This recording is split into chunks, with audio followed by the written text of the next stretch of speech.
Falar sobre um dos defeitos jurídicos, que é o erro, e de como ele possibilita a anulação do negócio jurídico. O erro se caracteriza por uma manifestação equivocada da vontade, por uma falsa percepção da realidade. Existem alguns tipos de erro. O erro sobre o objeto, que afeta a característica do objeto ou a quantidade dos produtos adquiridos. Esse também é passível de anulação. O erro sobre a natureza do negócio. É o equívoco que se refere ao tipo do negócio. O agente tem um falso entendimento do objeto, gerando uma falsa percepção do produto. E isso também é possível conseguir a anulação do negócio jurídico. Já o erro sobre a pessoa, ele tem duas características, sobre a identidade e sobre a qualidade da pessoa. Sobre a identidade, é a falsa percepção de que o agente está realizando um negócio jurídico com uma pessoa e depois ele descobre que ele realizou um negócio jurídico com outra pessoa. Um exemplo bem claro disso é o matrimônio. E sobre a qualidade da pessoa, é a falsa percepção de que está realizando um contrato com uma pessoa pela qualidade que ela tem. Um exemplo é a contratação de artistas famosos. Eu posso querer contratar um artista de nome renomado e depois eu descubro que a pessoa que eu contratei, por mais que tenha o mesmo nome, ela não é aquele artista famoso que eu achava que estava fazendo um negócio jurídico. Já o erro de direito, ele versa em cima do ordenamento jurídico. Geralmente é em cima da compreensão do ordenamento jurídico, a hermenêutica. Eu realizo um negócio jurídico, leio o contrato e imagino que eu interpreto que eu estou realizando um determinado negócio. Depois eu descubro que é totalmente diferente, que o negócio pode até ser um negócio ilícito e eu imaginava que era lícito. Bem, esses são os erros mais comuns, na verdade os principais, e eles são passíveis de anulação do negócio jurídico. Vale ressaltar que tem alguns erros que eles não caracterizam um erro do objeto nem da pessoa, que na verdade ele é um erro por displicência do agente que vai efetuar o contrato. E geralmente esse tipo de erro jurídico não considera passível de anulação.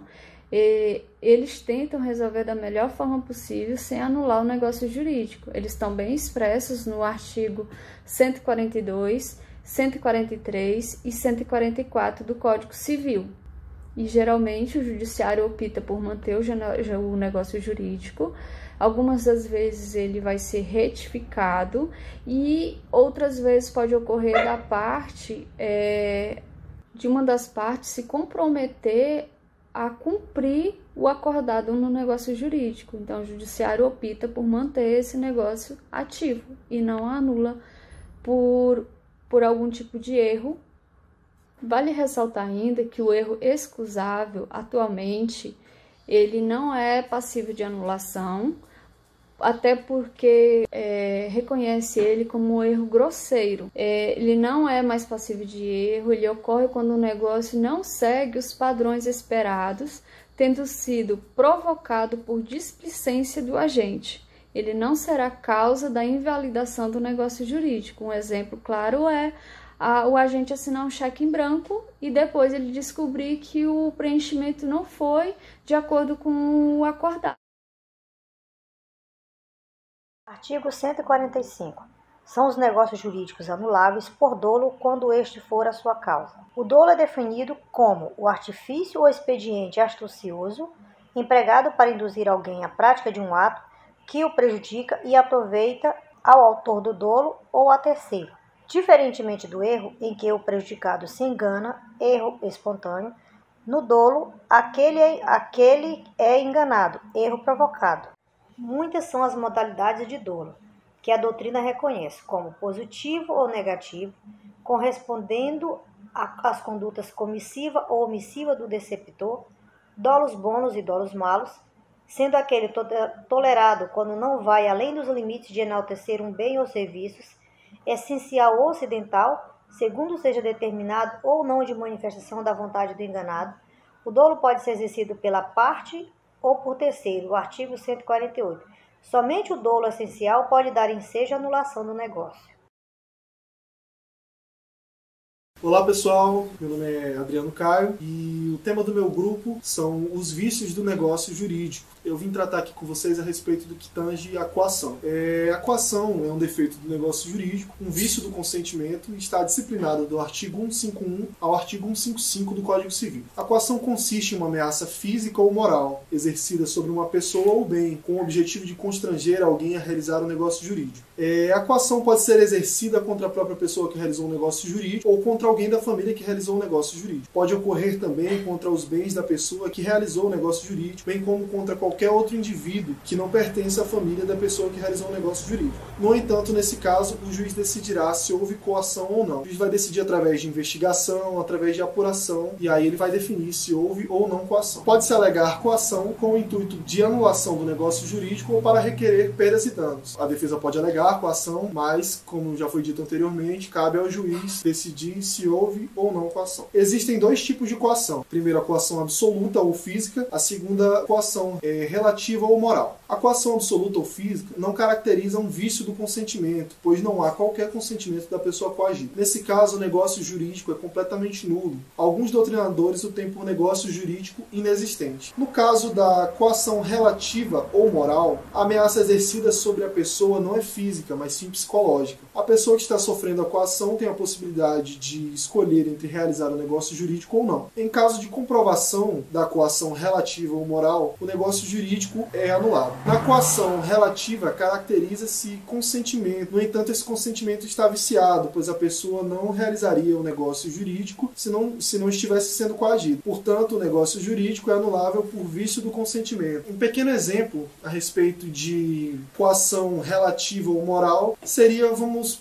supor aqui um casal conturbado, marido violento, a esposa tem um carro e o marido quer que ela transfira esse carro para o nome dela. E ele ameaça ela. Ele aponta uma arma para a cabeça da filha dela e a obriga a fazer essa transferência para o nome dele, né, do veículo, no caso. Ela assina para livrar a filha dela do risco de morte, mas ela não tem o interesse nesse negócio jurídico, em ceder, em assinar, em fazer essa transferência do veículo. E isso caracteriza o vício do consentimento, porque ela consente, mas não tem o interesse em assinar. E aí ela vai recorrer em defesa para comprovar que houve coação, se assim ela julgar necessário. Vou citar dois exemplos aqui previstos no Código Civil, alguns transcritos previstos no Código Civil no que tange a coação. Vou citar o artigo 151 do Código Civil, que diz assim: a coação para viciar a declaração da vontade há de ser tal que incuta ao paciente fundado temor de dano iminente e considerável à sua pessoa, à sua família ou aos seus bens. Vou citar também aqui o artigo 155 do Código Civil,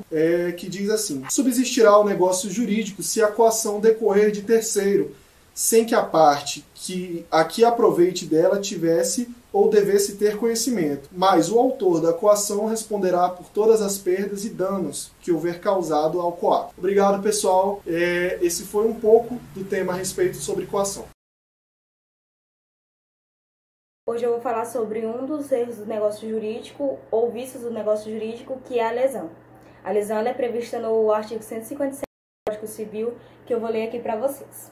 Ocorre lesão quando uma pessoa, sob preemente necessidade ou por inexperiência, se obriga à prestação manifestadamente desproporcional ao valor da prestação oposta. Os elementos materiais da lesão é a desproporção e os imateriais são a inexperiência ou a preemente necessidade no ato contratual. A lesão, essa preemente necessidade, ela está relacionada totalmente com o patrimônio da pessoa, e isso que difere também do estado de perigo, porque essa preemente necessidade não está relacionada ao patrimônio pessoal da pessoa. E quanto ao contrato, ele pode ser, o contrato maculado, ele pode ter segmento. O segundo parágrafo do artigo 157 fala sobre contratos maculados, que podem ter prosseguimento desde que haja a redução do ganho da parte favorecida no negócio ou a suplementação da parte desfavorecida, ou seja, a parte que se favoreceu concordar em suprir essas necessidades. Estado de perigo. Trata-se de uma aplicação do estado de necessidade ao direito civil. Configura-se estado de perigo quando o agente, diante da situação de perigo de dano material ou moral, conhecido pela outra parte, assume obrigação excessivamente onerosa. Artigo 156 do Código Civil. Diferente de lesão, porque no estado de perigo a gravidade é maior. Não está em frente a uma simples necessidade ou inexperiência socioeconômica. Aqui o perigo é a saúde mental, física, material. A situação é muito mais gravosa. A outra parte tem ciência do perigo. Há quem diga que aqui há o dolo de aproveitamento. O estado de perigo é a causa de anulação do negócio jurídico. Embora a doutrina de Mário Delgado, cristaliza no enunciado 148, admita que a anulação possa ser evitada se o negócio jurídico for revisado. Interpretação extensiva do inciso 2 do artigo 157, lesão. Exemplo: um cidadão no naufrágio aproxima de outro navio. Pessoa do outro navio oferece transporte até a costa por R$400 mil. Ele aceita. Se ele não aceitasse, poderia sofrer danos, inclusive ter sua vida ceifada. É uma aplicação de necessidade do direito penal, tendo nítida aplicação no direito civil. Perfeita aplicação do estado de perigo. Opera-se na exigência de determinados hospitais para a emissão de cheque, caução ou assinatura do termo contratual como condição para o atendimento de emergência. Falta livre manifestação de vontade. Fraude contra credores. Fraude contra credores traduz a prática de um ato negocial que diminui o patrimônio do devedor, prejudicando o credor pré-existente. Vítima qualificada, credor pré-existente. Não se confunde com a simulação, em quem simula se cria um artifício. A fraude só é cometida pelo devedor quem tem seu passivo maior que o ativo, pelo devedor insolvente ou à beira da insolvência. Tradicionalmente, a doutrina costuma aportar dois requisitos de fraude contra credores: concilium fraudis, que é ciência de fraude, má-fé do devedor, é o conjunto fraudulento entre o alienado e o adquirente, o alienante e o adquirente. Para que haja anulação, o adquirente precisa estar de má-fé, é o pressuposto subjetivo. E eventus damni, é o prejuízo provocado ao credor. Deverá ser demonstrado que a alienação acarretou prejuízo ao credor, por esta disposição dos bens levou o devedor à insolvência ou agravou ainda mais esse estado. É classificado como pressuposto objetivo. Modernamente, autores como MHD e Marcos Bernardes de Mello lembram que determinados atos fraudulentos são tão graves que dispensam a prova da má-fé. Exemplo, a doação fraudulenta. Um devedor A tem 10 mil de ativo traduzindo em um imóvel. Bradesco é seu credor, de uma dívida de 20 mil. Então, a cria celebra um ato negociável em que transfere para o seu filho maior a casa, doa sua casa para ele. Se ele vende o que tem, pode até estar cometendo fraude, mas é mais facilmente provar, visto que pode estar tentando resgatar fundos. O negócio gratuito que é grave e dispensa a prova de má-fé. Hipótese legal de fraude contra credores. Negócio de transmissão gratuita de bens, está previsto no artigo 158.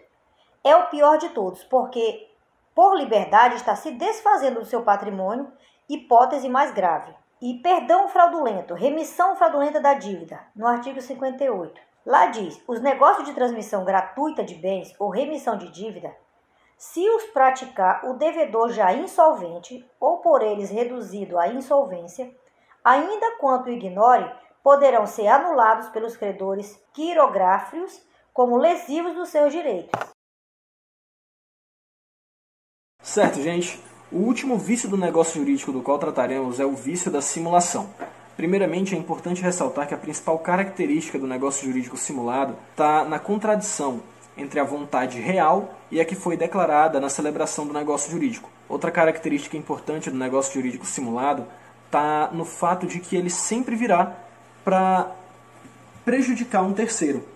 Logo, é entendível que todo negócio jurídico simulado é realizado de má fé.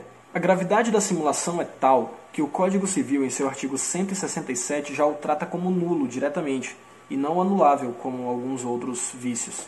Em seu artigo 1º, ele exprime: haverá simulação do negócio jurídico quando apresentarem conferir ou transmitir direito a pessoas diversas daquelas quais realmente se confere ou transmite. E o que isso quer dizer no final das contas?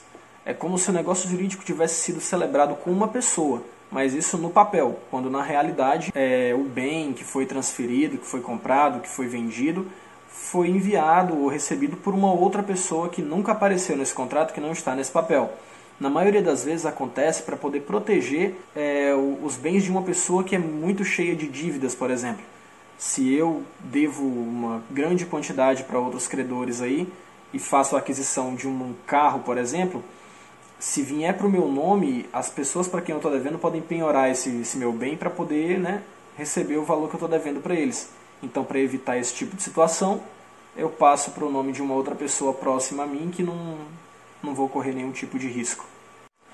O segundo tipo de negócio jurídico simulado ocorrerá quando contiverem declaração, confissão, condição ou cláusula não verdadeira. Eu acho que o exemplo mais comum disso está na apresentação de atestado médico falso, para justificar falta no trabalho, por exemplo. E o último tipo de negócio jurídico simulado ocorre quando os instrumentos particulares forem antedatados ou pós-datados. E isso vem se referindo justamente à data na qual foi celebrada o negócio jurídico, né? Foi assinado o contrato ou coisa do tipo. Eu acho que o exemplo mais prático disso está nas situações de divórcio ou de separação, de união estável, coisa do tipo. Principalmente porque quando você adquire algum tipo de bem, seja um carro, uma casa ou coisa do tipo, durante o casamento ou durante a união estável, no ato da separação, os bens serão divididos entre o ex-marido e a ex-mulher, no caso. No entanto, aquilo que você possuía antes de ser casado, antes de estar na união estável, é pertencente a cada um, independente do que tiver acontecido. E se o contrato de compra e venda, por exemplo, de um veículo que tenha sido comprado pelo casal no período do casamento, for alterada a data desse contrato para antes da união estável ou antes do casamento, não se pode provar que o veículo fora comprado enquanto eles ainda estavam casados. Logo, digamos que o marido tenha forjado esse contrato falso, vai se beneficiar com esse contrato, excluindo a esposa da situação em que ela receberia parte desse bem. E por último, o parágrafo 2º desse artigo 167 do Código Civil, ele vem resguardando terceiros de boa fé que tenham, porventura, sido prejudicados por esse contrato falso, digamos assim. Ressalva-se os direitos de terceiros de boa fé em face dos contraentes